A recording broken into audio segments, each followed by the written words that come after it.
Hi, welcome to HowtoDandD. My name is Fred Wheeler and today I'm going to talk about Dungeons and Dragons. I always talk about Dungeons and Dragons and I spend a lot of time talking about the Lost Mine of Phandelver. This is a Lost Mine of Phandelver Dungeon Master Guide, which means if you are a player playing the game, you should go and watch one of my other videos and not this video because it's full of spoilers. There's going to be a whole bunch of stuff I'm going to give away. Now, the topic for today is Droop the Coward. Ha ha ha! Droop the Coward. This is one of the goblins within the story that you can actually encounter or play with, you might say. I think it feels like more to play with. Droop is a goblin, probably the most pathetic NPC in the entire adventure. Now, when I say pathetic, I mean it just traumatized. All sorts of horrible things have happened to Droop. It really hasn't been a nice time for Droop. And this is the sort of individual who's quite sad. So if you turn to page 24 of The Lost Mine of Phandelver, you will find a bit of information on Droop and how to roleplay Droop. The thing is that Droop is no threat to the player's characters. He will faint, in fact, at the sight of them. And he's a completely cowardly and sad goblin. The kind of individual, really, that you feel sorry for, unless, of course, you have a group of adventurers who don't really operate that way. So when he meets the party for the very first time, he faints. This is his normal response. It's like the possum strategy. And he remains unconscious for 1d10 or a 10-sided dice worth of minutes once he faints. Basically, that's sort of how he's supposed to sort of operate. Now, of course, there's a good chance the players will just kill Droop while he's down. And if that happens, then so be it, and there's nothing much else you can do with it. And moving on, and this video will obviously be of no use to you, and you spend a whole bunch of time watching it for no benefit. But let's go on anyway. The bugbears in the guard barracks, which is, I believe, Area 8, I think is the barracks. So, but in the guard barracks, there's like 3 bugbears in this location, and there's Droop, the goblin. He's the only goblin in this location, and he's been bullied and beaten. He's like the little green runt of the litter, and unfortunately for Droop, he's smaller even than most other goblins. He's quite small for a goblin of his age and sort of stature. Mosk, the bugbear leader, treats Droop as a pet. The kind of pet that you don't like, that you abuse for sick entertainment. And that's a terrible thing, I know, but bugbears are kind of like that. So as a result, Droop tends to avoid combat. He will hide, he will flee if possible, and consider surrender as well. Those are all things that Droop will engage in. Now, when you think about goblins, you play a goblin a particular way, but think of this goblin as not really the kind of goblin you're used to playing. This goblin is more fearful than anything, just a pathetic individual.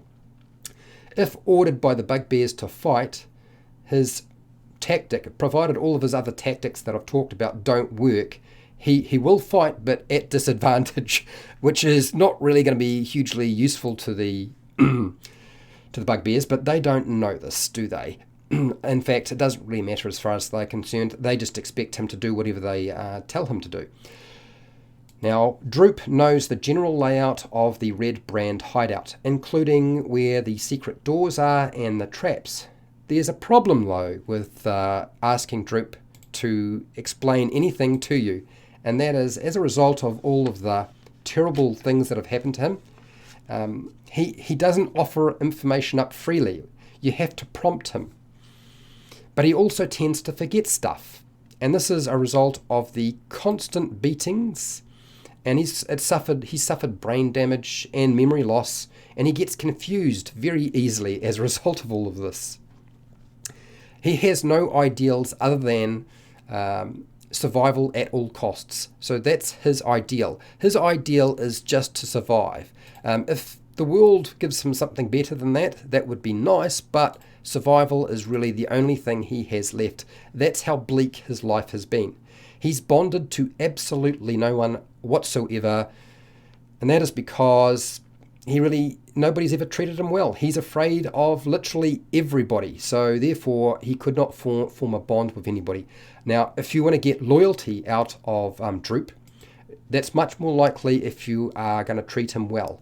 It's something he's not used to, so therefore it would take a little bit of time for him to understand what's going on. And one of the worst flaws or traits that he has is that he is literally afraid of everyone, and everything that's new will scare him. And as a result, he will go back to his normal strategy, which is to faint and pretend that he is a dead possum. For those of you who understand what a possum is, that's essentially what his strategy is. He doesn't remember everything that he comes across, and as a result of that, if the players don't kill him and he's still alive and all the bugbears have been disposed of, they may be able to get something out of him. Here's the problem though. When they start asking questions about what he knows, he's not going to be able to give them a lot of information straight away. It might require a bit of time and a little bit of maybe a bit of food, a little bit of encouragement, treating him well, dealing with his injuries. That sort of thing would certainly be a good step in the right direction. He doesn't actually remember the location of Cragmore Castle. So if they start asking questions about Cragmore Castle, where is Cragmore Castle? He doesn't actually remember how to get there. He knows that it exists, he just doesn't know how to get there.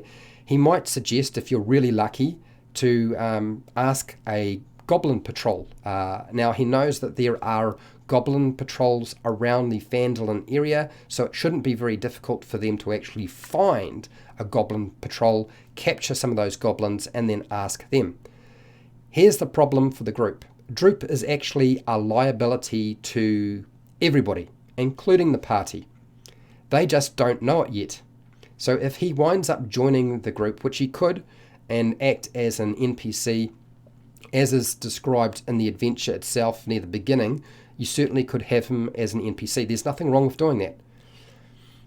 But the sort of information he can provide is very, very limited, unfortunately, just due to the fact that he's the kind of individual that is going to cause more problems rather than less problems.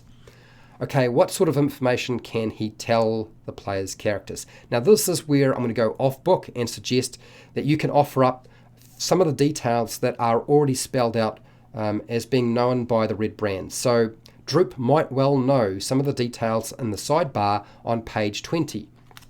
Page 20 sort of talks about various individuals within the red brand hideout, and so you can talk maybe briefly about the fact that there is a leader called Glassstaff. He won't know anything more than that. We certainly won't know that Glassstaff's real name is Iano Albrick, so don't worry about that sort of stuff. And he's probably actually had very little contact with Glassstaff anyway.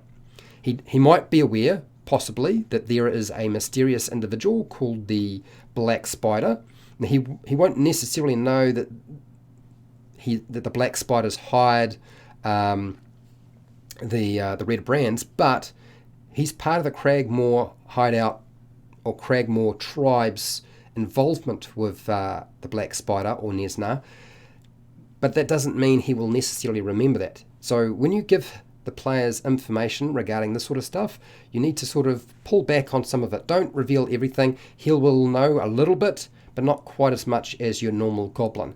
And the more you treat him well, or look after him and feed him and don't beat him and stuff like that, the chances are his memory may actually improve over time. And that's how I would treat this character if the party or players decide to adopt this goblin as a member of their group.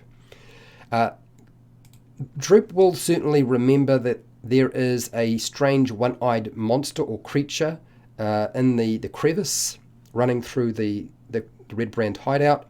He might well remember too that there are captives, because they do have captives, that are guarded by skeletons. So he could probably warn the party about that sort of stuff as well. Red brand hideout is one of those things that I've already done plenty of videos on, but this character in particular, I mean, out of all the characters in this location, I think Droop Could be a lot of comical fun, and also provide the Dungeon Master with an opportunity to throw a spanner in the works, which would be quite amusing for the Dungeon Master and potentially for the players, and potentially annoy the players as well. So you've got to be careful with this character, I think, in terms of how you role play it. But the sky's the limit. That's sort of my breakdown. Hopefully this video has been helpful to you in some way, and if it has, great. If you are a Dungeon Master running the Lost Mine of Phandelver, I have so many videos on the Lost Mine of Phandelver. You will find lots of guidance and videos that will help you out in running the game, so you're welcome to go and check them out. I also have hundreds of videos for Dungeon Masters, general advice, covering everything, and player videos as well. So if there's a whole lot of stuff you want to sort of point in the direction to your players regarding the rules, there's a whole myriad of videos. If you want to support the channel, so I keep doing stuff like this, I have a Patreon page, so you can go and support me there. You get access to all of the live streams that go unlisted, and you get priority on the videos I make, and a few special pieces of content that I make that only patrons get access to. I also have affiliate links to the book depository and Amazon, where you can buy stuff online. I have a merchandise shelf if you want to buy some of my stuff, mugs, cups, stuff like that. And remember to share, like, and subscribe. Hit the bell button to be notified when I go live, because I go live a lot, and when I publish new videos, and I do a lot of videos. And hey, till next time, keep rolling those 20s.